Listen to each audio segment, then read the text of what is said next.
Amici bellini, buon martedì, proprio vero, non dico bugie, e nel momento in cui insomma è finita adesso l'europeo lo possiamo accantonare, ci siamo divertiti, qualcuno non se n'è fregato, comunque si è vinto bene eccetera eccetera, dobbiamo ritornare a parlare del Napoli, del nostro Napoli, e dobbiamo capire a che livello, dove siamo messi, come siamo messi, perché qua se il mercato non si sblocca, se non riusciamo a fare nemmeno le cessioni, dobbiamo capire quando ci possiamo avere almeno un'idea di squadra, con un po' di preoccupazione generale dei discorsi che insomma poi dite che uno si lamenta sempre, ma cominciamo dai. È un martedì pazzesco. Rumori incredibili, rumori. Allora, amici bellini, benvenuto cacofonico, che è una cosa che riguarda anche la musica, quindi ci fa piacere. A proposito, seguitemi su Instagram, perché può essere, se avrò il tempo oggi, lì, seguitemi su Instagram lì, e potrei aver tempo di streamare un po' di musica da Manhattan. Nel momento in cui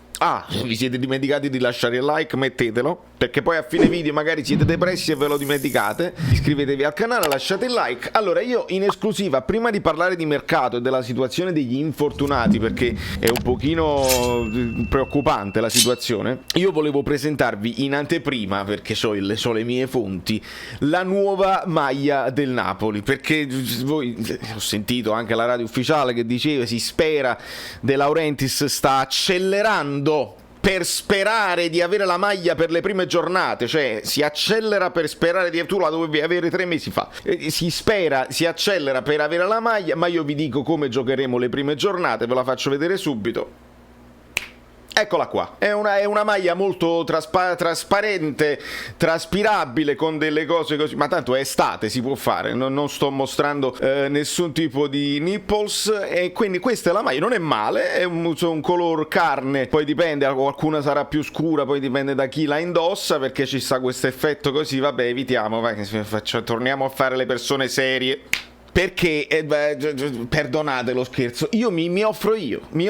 Se voi andate sul mio sito fluido.net si possono comprare queste maglie qua, ma tu dici, ma tu non puoi mettere il logo tuo, comunque c'è la Lete, va benissimo. Allora andate sull'altro sito, valeriofluido.hoplix.com, e si possono fare queste magliette qua, ma io lo dico, veramente sono prezzi accessibili. De Laurentiis, invece di Caffè Napoli 1926 potete mettere Lete, la marca è tranquilla, le magliette così, e dietro si possono mettere i numeri, i nomi, vedi qua per esempio puoi scrivere Osimhen numero 9 tranquillamente, sono belle, poi c'è questo colore particolare che ricorda un po' il Napoli Soccer, e vai, arrangiamo per l'inizio, dopodiché uno si organizzerà. Si rifletteva probabilmente le pettorine, no? Sarace ha postato oggi una storia, con la pettorina sarò con te eccetera eccetera. Io ho l'impressione, qua me lo dite voi nei commenti se la pensate anche voi così, che questa pettorina è indossata al contrario, perché si legge sul collo SSC Napoli, che di solito è una cosa che è scritta dietro, quindi ipotizzo che queste pettorine siano comunque ancora K e che quindi non si possano usare a meno di accordi last minute. Sai, tu firmi un contratto e dici devo usare le magliette vecchie, che non si può scendere con la pettorina, non si può scendere nemmeno a petto nudo, si devono usare delle magliette, credo faccia parte del regolamento, e quindi devi chiedere alla K una cosa, dici dobbiamo usare le magliette vecchie per le prime giornate, si può fare, devi fare un contrattino apposta e quindi con le magliette vecchie, non lo so,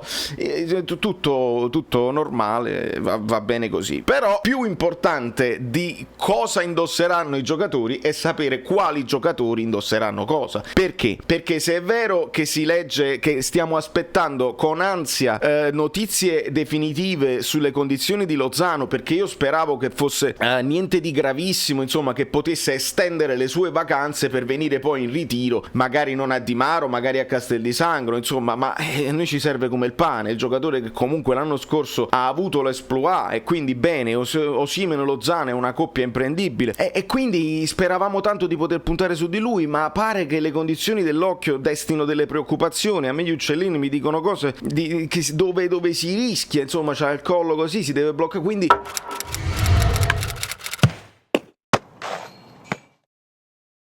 veramente una situazione complicata, alla quale si aggiunge le condizioni di Mertens, che prima di settembre probabilmente non potrà essere al 100% perché dovrà avere del riposo assoluto per la spalla, quindi non si potrà allenare. Sappiamo che comunque Mertens, per quanto un giocatore che io adori, ma comunque i suoi acciacchi dell'età ce li ha, e quindi ragazzi noi partiamo con due defezioni importantissime. Ovviamente la formazione titolare si può già stabilire, credo che il fastidio al ginocchio di Insigne lo risolva tranquillamente, quindi si parte con Insigne, Osimhen, Zielinski dietro di lui e Politano sulla sua destra, ma poi non hai ricambi, già non hai ricambi. Il primo ricambio potrebbe essere Elmas, che può sostituire Insigne o Zielinski dietro la punta. Petagna ovviamente lo devi pensare come ricambio di Osimhen, e poi un ass, perché a questo punto toccherà a Spalletti, perché un ass le potenzialità ce le ha anche di giocare sotto punta, però Spalletti dovrà insegnar lui a non prendersi pause. Io ho sempre detto questo di un ass: è un ragazzo che ha ottima tecnica, lo spunto,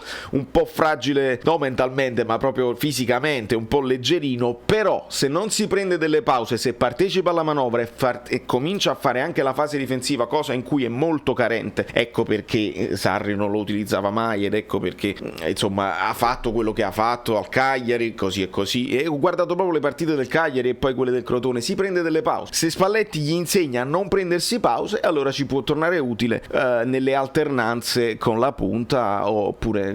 meglio sotto punta. Però Spalletti è il mago del falso 9, è uno di quelli che lo ha portato forse tra i primi in Italia, questa idea del falso 9, di un attaccante che non deve per forza essere la boa, ma può tirare fuori i difensori e quindi venire incontro. E sotto questo punto di vista mi faceva piacere anche l'idea, nel momento in cui, sempre che si confermasse la presenza di Insigne, anche Insigne potrebbe risultare, l'idea mia iniziale era Mertens falso 9 alla Totti, però anche Insigne potrebbe tranquillamente farlo. Perché l'abbiamo visto farlo con Mancini in diverse occasioni, anche in nazionale, non tutta la partita ma nei momenti in cui serviva, e sappiamo che Insigne ama partire dalla sinistra a suo agio lì per poi rientrare, il tiro a giro eccetera eccetera, e sappiamo anche che su quella fascia lui fa tutto quel lavoro di sacrificio che è importantissimo, lo fa in maniera naturale. Però nel momento in cui tu sei a colloquio con un allenatore che è credibile per la sua esperienza, un allenatore che ha fatto rendere alla grande tutti gli attaccanti che ha avuto a disposizione, Dzeko, Icardi ma anche Totti, allora ecco che un Insigne maturo oramai può anche decidere, dice ma io ci provo, mi impegno, magari ascolto quello che c'ha da dirmi Spalletti, lo può fare anche Insigne. È importante questa cosa qua, e sotto questo punto di vista mi riallaccio anche alla partita dell'Italia, dove, sentitemi bene, io sono paradossalmente contento che sia Insigne che Di Lorenzo non siano stati decisivissimi nella partita. Insigne ha fatto una partita discreta, Di Lorenzo anche, però non hanno fatto la partita della vita. E allora io lì, se andate voi a rivedere la reaction, io dico ad un certo punto Insigne ci deve raccontare non solo Napoli-Verona, ma ci deve raccontare anche Italia-Inghilterra, per farvi capire cosa? Per farvi capire che dopo tanto sforzo, dopo il percorso dove riesci ad andare oltre l'ostacolo, ti può venir meno la gamba, ti può venir meno la testa, che non ce la fai più, perché non è solamente questione di motivazioni, è questione di energie mentali e fisiche. Allora lì Insigne prova il tiro a giro, il tiro finisce di esterno, finisce quasi in fallo laterale. Ecco che se Insigne fosse stato l'uomo della partita, avesse giocato tipo Chiesa o avesse segnato lui su quel calcio d'angolo, tutti quanti i napoletani avrebbero detto allora, perché Insigne comunque si sta divertendo moltissimo, sta ancora festeggiando eccetera eccetera. Va bene, ma adesso è il momento di ritornare a parlare di Napoli, dobbiamo parlare di questo rinnovo, dobbiamo capire se ci si può incontrare in mezzo, perché abbassargli lo stipendio mi sembra esagerato, ma chiedere un aumento anche è esagerato, anche perché devi vedere che cosa ti offrono gli altri. Se gli altri ti offrono 5 milioni e mezzo, 6 milioni così, allora tu puoi chiederli al Napoli, perché Totti all'epoca le offerte del Real Madrid, a quanto sappiamo, le aveva e avrebbe guadagnato più di quello che guadagnava a Roma. Ecco perché rimane a Roma, rimane bandiera, però con stipendi altissimi. Se Totti vuole fare la stessa, se Insigne vuole fare la stessa cosa, la stessa fine, deve portare delle richieste, deve dire: guarda, ci sta il Liverpool che mi offre questo, non vogliono offrire niente alla squadra perché vogliono risparmiare, ma poi mi offrono un grande ingaggio l'anno prossimo. Che vogliamo fare? Se tutto questo è vero, allora il Napoli si deve muovere di conseguenza, altrimenti bisogna fare un compromesso, perché mi sembrerebbe assurdo fare una stagione, perché poi la puoi pure cominciare la stagione, però immaginate che cosa succederà. L'abbiamo fatto per Yusai, l'abbiamo fatto per Maksimovic, Insigne sta giocando per se stesso perché vuole trovare l'ingaggio della prossima stagione, perché non ha rinnovato, non è vero tifoso. Insigne, mamma mia, fare una stagione con il capitano fuori senza il contratto sarebbe una tragedia incredibile anche per lo spogliatoio. Lo ascolti un capitano che non fa parte del progetto Napoli, che già ha la testa altrove, o che non ha la testa altrove ma che comunque non ha il contratto, diventa una cosa complicatissima nel momento in cui gli altri leader, che sono fondamentalmente Mertens e Ospina, perché quelli che sono veramente leader nello spogliatoio sono quei due là, venendoci a mancare anche Yusai,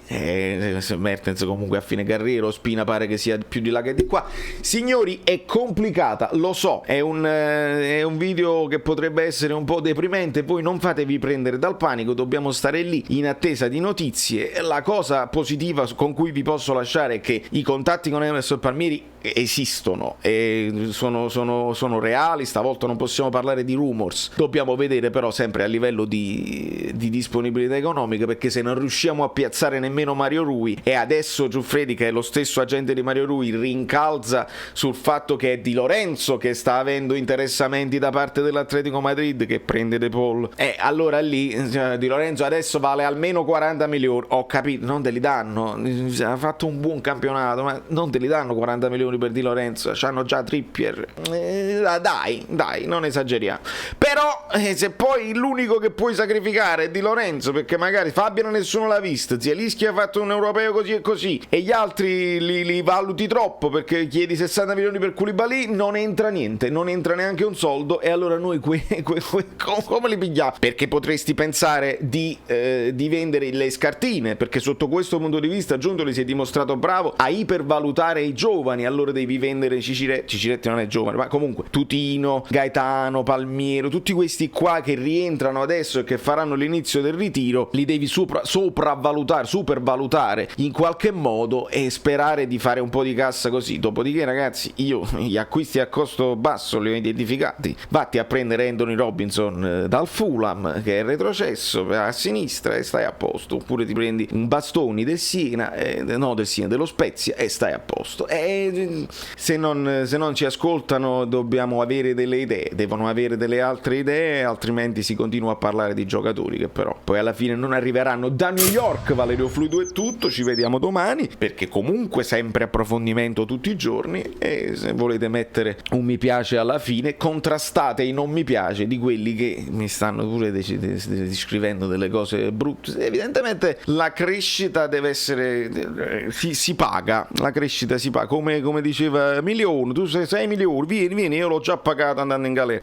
La fortuna con la F maiuscola, Edoardo De Filippo. Quindi dobbiamo arrivare ai 10.000 e arriviamoci, si deve cliccare sopra la cosa così, poi cliccate sulla campanella, poi vi iscrivete al canale Telegram, poi dovete praticamente basta, sei cringe, quante cose, tutte le cose bellissime. Mi fai il Io caffè. mi ricordo come mi chiamo,